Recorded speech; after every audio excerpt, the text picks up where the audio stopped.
എങ്ങനെ മനസ്സിലായി എന്റെ പേര് കൽപ്പന പ്രിയദർശിനി? അതൊക്കെ അറിയാം. അതെ, വെരി ഗുഡ്, താങ്ക് യു.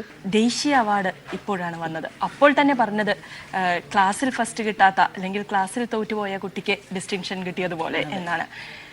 അല്പം വൈകിപ്പോയി ഇത് എന്ന് സ്വയം ഒരു ആർട്ടിസ്റ്റ് എന്ന നിലയിൽ വിലയിരുത്തുമ്പോഴും തോന്നുന്നു. കാരണം ഞാൻ മലയാളത്തിൽ അവാർഡ് കിട്ടത്തക്കോണം ഒരു നല്ല റോളും ചെയ്തിട്ടില്ല. അടുത്ത സമയത്താണ്, വൈകിയാണ് എനിക്ക് കിട്ടിയത്. അടുത്ത സമയത്താണ് ഞാൻ ഒരു കാറ്റഗറൈസ് ചെയ്യപ്പെട്ടൊരു ആർട്ടിസ്റ്റാണ്.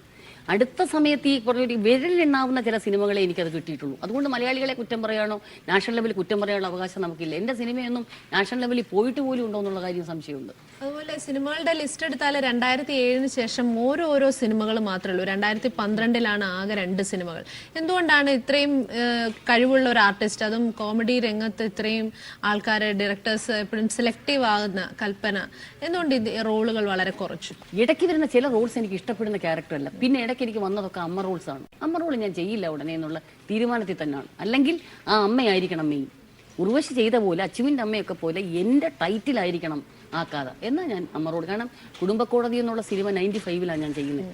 ആ സിനിമയിൽ ശശിധരൻ ആറാട്ട് വഴി ശശിയേട്ടൻ എന്നെ വിളിച്ച് പറയുന്നത് ഇതൊരു അമ്മ റോളാണ്, ചെറിയമ്മയാണ്, ദിലീപിൻ്റെ അശോകൻ്റെയും ഇന്നസെന്റിന്റെ വൈഫ്, പക്ഷേ നായികയാണ്, കലക്കാം ക്യാരക്ടർ. അത്രയും വിശ്വാസം എനിക്ക് ആ സ്ക്രിപ്റ്റ് റൈറ്ററോട് ഉണ്ടായിരുന്നു. അതുകൊണ്ടാണ് ഞാൻ ആ പടം ചെയ്തതും ഹിറ്റായത്. അപ്പം അതുകൊണ്ടാണ് കുറച്ച് നാളായിട്ട് തിരക്ക് എനിക്ക് കുറഞ്ഞതെന്നാണ് എൻ്റെ വിശ്വാസം. ചെയ്യാൻ മോഹിക്കുന്ന റോള് ഉണ്ടോ? ഒരു കഥാപാത്രം ഉണ്ട്. ടെററിസ്റ്റ്. സത്യം, എനിക്ക് ടെററിസ്റ്റ് ക്യാരക്ടർ ചെയ്യാൻ ഭയങ്കര ഇഷ്ടമാണ്. ബോംബ് ആ മാതിരി ഇരുന്നിട്ട് ഒരു നമുക്ക് ഇഷ്ടമില്ലാത്ത വ്യക്തികളെ നശിപ്പിക്കുക, അവന്മാരെ പെട്ടിയിലാക്കുക എന്നുള്ള ക്യാരക്ടർ. അവന്മാരെന്ന് മാത്രമല്ല, അവളുമാരായാലും നമുക്ക് കുഴപ്പമില്ല. നമുക്കെതിരാണോ അവരെ തട്ടണം, നിശബ്ദമായി സ്നേഹത്തോടെ നിന്ന്. അപ്പം ടെററിസ്റ്റായിട്ട് അഭിനയിക്കാൻ എനിക്കിഷ്ടം. അഭിനയത്തിലേക്ക് അപ്പുറം സിനിമയിൽ വേറെ ഒന്നും ആലോചിച്ചിട്ടില്ലേ? ഒന്നും അറിഞ്ഞുകൂടാന്ന് വേണം പറയാൻ. എന്താ പറയുക, ഒരു മെസ്സ് പോലും നടത്താനുള്ള ഒരു പാചകം പോലും എനിക്ക് അറിഞ്ഞുകൂടാ. അപ്പോൾ അതുകൊണ്ട് വേറൊരു മേഖല, ബിസിനസ് ഒന്നും എൻ്റെ സ്വഭാവത്തിന് പറ്റിയതല്ല. ഒരു ബിസിനസ് ചെയ്യാം എന്ന് ഞാൻ വെച്ച് കഴിഞ്ഞാൽ, ഇപ്പോൾ എൻ്റെ ഒരു ബിഹേവിയറിനനുസരിച്ച് എൻ്റെ കൂടെ നിൽക്കുന്ന അസിസ്റ്റൻസ് വാങ്ങിക്കുന്ന 100 രൂപയാണെങ്കിൽ ഞാൻ കൊടുക്കുന്ന 300 രൂപ അവർക്ക്.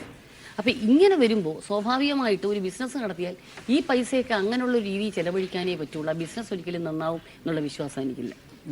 ഇപ്പോഴും എല്ലാവരും മലയാളത്തിലെ ഈ അഭിനേതാക്കളും എല്ലാവരും സംവിധായകരാകുന്നു, സംവിധായകരൊക്കെ സിനിമ നിർമ്മാതാക്കളാകുന്നു. അങ്ങനെ ഈ ഫീൽഡിൽ തന്നെ ഇങ്ങനെ എല്ലാവരും മാറി മാറി വരുന്നുണ്ട്. തീർച്ചയായിട്ടും. ഇപ്പൊ നമ്മളൊരു സ്കൂൾ റൂമിലാണെങ്കിൽ നമുക്ക് 1ാം ക്ലാസ്സിൽ നിന്ന് 2ാം ക്ലാസ്സിലോട്ട് മാറിയിരിക്കാൻ പറ്റില്ല, 2ൽ നിന്ന് 8ലോട്ടും പോകാൻ പറ്റില്ല. പക്ഷേ ഫിലിം ഫീൽഡിൽ എന്ന് പറയുന്നത് നമുക്ക് അത്രയും, ഇപ്പോൾ വേണുനാഗവള്ളി സാറും ബാലേന്ദ്ര മേനോൻ അവരൊക്കെ, ബാലേന്ദ്ര മേനോൻ ചേട്ടനായാലും അവർ ആർട്ടിസ്റ്റായിട്ട് വന്ന്, പിന്നെ വേണുചേട്ടൻ നടനായിട്ട് വന്ന സംവിധായകനാവുമായിരുന്നു. അപ്പോൾ ഇവിടെ നമ്മൾ അങ്ങോട്ടും ഇങ്ങോട്ടും മാറ്റി ചിന്തിക്കാം. കാരണം ഇത്രയും കലാകാരൻ നിന്ന് പെർഫോം ചെയ്യുമ്പോൾ നാളെ നികേഷ് ഒരു സിനിമാ സംവിധാനായാലും ഇത്രയേ ഉള്ളൂ അഭിനയം, എന്നാൽ പിന്നെ ഇവൻ്റെയൊക്കെ ജാട കാണുന്നത് എന്തിനാ, ഞാൻ കയറി അഭിനയിച്ചൂടെ എന്ന് തോന്നാം. അങ്ങനെയൊക്കെ ആയാണ് പലരും ഇവിടെ ജാട കാണിച്ചത് ഞാൻ പറയില്ല, അയ്യോ സോറി. ഞാൻ ജാടയെ കണ്ടിട്ടില്ല ഇൻഡസ്ട്രിയിൽ. സത്യം ഞാൻ തുറന്നു പറയാം, ഞാൻ ഇന്ന് വരെ ഞാനും കാണിച്ചിട്ടില്ല. അത് എന്നോട് ഒരു വ്യക്തികൾ കാണിച്ചിട്ടില്ല. അപ്പൊ ഞാൻ പറയുകയാണ്, നികേഷിന് ചിലപ്പോൾ തോന്നിക്കൂടെ ഞാൻ കാണിക്കുന്ന ജാടയാണെന്ന് തോന്നിയാൽ, അങ്ങനെ ഒരു ആരോപണം കാണിച്ചാൽ, അല്ലെങ്കിൽ നികേഷിന് അഭിനയം മുട്ടി നിൽക്കുകയാണെങ്കിൽ വന്നേ പറ്റൂ എന്ന് വരുമ്പോൾ എനിക്ക് ജാടയാണെന്ന് വെച്ച് ഞാൻ കയറി അഭിനയിക്കുമെന്ന് വെച്ചും വരാം. ഇപ്പം നമ്മൾ പറഞ്ഞല്ലോ ഈ ക്യാരക്ടർ ഏറ്റവും കൂടുതൽ മലയാളത്തിനേക്കാൾ കിട്ടിയത് തമിഴിലാണെന്ന്. ഈ പിന്നെ പ്രേക്ഷകരുടെ സ്നേഹവും മലയാളത്തിനേക്കാൾ കൂടുതൽ കിട്ടുന്നത് തമിഴിൽ ഉള്ള വ്യത്യാസം എന്ന് പറയുന്നത്, തമിഴിലും മലയാളത്തിലുള്ള വ്യത്യാസം ഞാൻ പറയാം, തെലുങ്കിലും ഉള്ള വ്യത്യാസം. നമ്മൾ ഒരു തെലുങ്ക് ഫീൽഡിലേക്ക് നമ്മൾ പോകുമ്പോൾ, നമ്മൾ ചെന്നിറങ്ങുന്നതിന് മുമ്പ് അച്ഛൻ്റെ പ്രായമുള്ള നിർമ്മാതാക്കൾ വരെ എണീറ്റ് നിൽക്കും. അത് കഴിഞ്ഞിട്ട് നേരെ നമ്മൾ ചെന്ന് കയറുമ്പോൾ മേക്കപ്പ് സാധനങ്ങളൊക്കെ ഇങ്ങനെ ഇരിക്കും, മേക്കപ്പ് മാമാരൊക്കെ ഇങ്ങനെ നമ്മുടെ മുമ്പിൽ നിൽക്കും. കോസ്റ്റ്യൂം കൊണ്ടുവരുമ്പോഴത്തേക്ക് ഒരു 4 ഹാങ്കറിലാണ് സാധനങ്ങൾ കൊണ്ടുവരുന്നത്. ഒന്നിൽ ബ്ലൗസ്, ഒന്നിൽ അണ്ടർ സ്കേർട്ട്, ഒന്നിലിത്, ഇങ്ങനെ കൊണ്ടുവന്ന് നമ്മളെ റെസ്പെക്ട് ചെയ്ത് നിന്നിട്ട് നമ്മളത് അഭിനയിച്ചിട്ട് മലയാളത്തിൽ വന്നാൽ അടുത്ത പിറ്റേത്തെ ഫ്ലൈറ്റ് ഞാൻ ഇവിടെ വരികയാണെങ്കിൽ നേരെ തയ്യക്കാരൻ വരും, ചേച്ചി ബ്ലൗസ് ഒന്ന് ഇട്ട് നോക്കിയിട്ട് കാര്യം പറ, കക്ഷത്തായിരിക്കും ബ്ലൗസ് ഇരിക്കുന്നത്, ഇതൊന്ന് ഇട്ട് നോക്കി ചേച്ചി എന്നാൽ ആശിപ്പിടി നമ്മുടെ തന്നെ തരും. അത് കഴിഞ്ഞ് മേക്കപ്പ് മാൻ വരും, സെറ്റപ്പിന് വേറെ എന്തെങ്കിലും വേണോ, ഇവിടെ വല്ല മുടിയുടെ എക്സ്ട്രാ വല്ലതും, ഇല്ലില്ല ഒന്നും വേണ്ട, വേണമെങ്കിൽ പറയാം. നമ്മൾ ബ്ലൗസ് ഇട്ട് നോക്കുമ്പോൾ ആ ബ്ലൗസ് ചിലപ്പോൾ ഫിറ്റ് അല്ലായിരിക്കും, അയ്യോ ഞാൻ ഇത് ഇടാൻ പറ്റില്ലല്ലോ, എന്നാൽ ചേച്ചി ഇങ്ങ് ഞാൻ ഇപ്പോൾ തച്ച് തരാം, അവരവിടെ നിന്ന് തയ്ക്കും. ഇത് കഴിഞ്ഞ് നമ്മൾ ഇതും ഇട്ടിട്ടായിരിക്കും നമ്മൾ ഫീൽഡിലേക്ക് അവിടെ പോയിരിക്കുന്നത്. അപ്പോൾ അസിസ്റ്റന്റ് ഡയറക്ടേഴ്സ് എന്താ എൻ്റെ റോള് പറയാം, ചേച്ചി സമാനപ്പെട്ടിരി ഇപ്പോൾ പറയാം, ഞങ്ങൾ ആലോചിച്ചിട്ട് പറയാം. പക്ഷേ ഈ തെലുങ്കിലും തമിഴിലും കിട്ടുന്നത് നമ്മുടെ മാർക്കറ്റ് പോയാൽ പോയി. നമ്മൾ ചെല്ലുന്ന ആ മാർക്കറ്റോടെ നിൽക്കുന്നവർ ഇവരിങ്ങനെ തന്നെ ബിഹേവ് ചെയ്യും. മലയാളത്തിൽ അതല്ല. ഇത് തന്നെ ആയിരിക്കും ഞാൻ 10 നാഷണൽ അവാർഡ് വാങ്ങിച്ചാലും അവരുടെ പെരുമാറ്റം.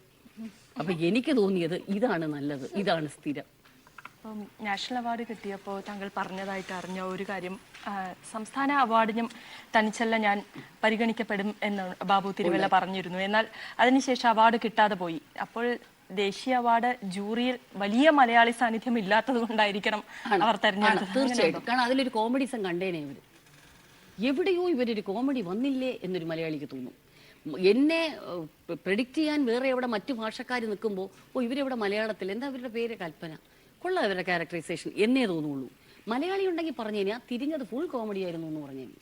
പണ്ട് സലീമും ആ വാക്ക് പറഞ്ഞിരുന്നു. പക്ഷേ മലയാളി സാന്നിധ്യമുണ്ട്. ഡയറക്ടർ മിസ്റ്റർ ജയരാജൻ ഉണ്ടായിരുന്നു.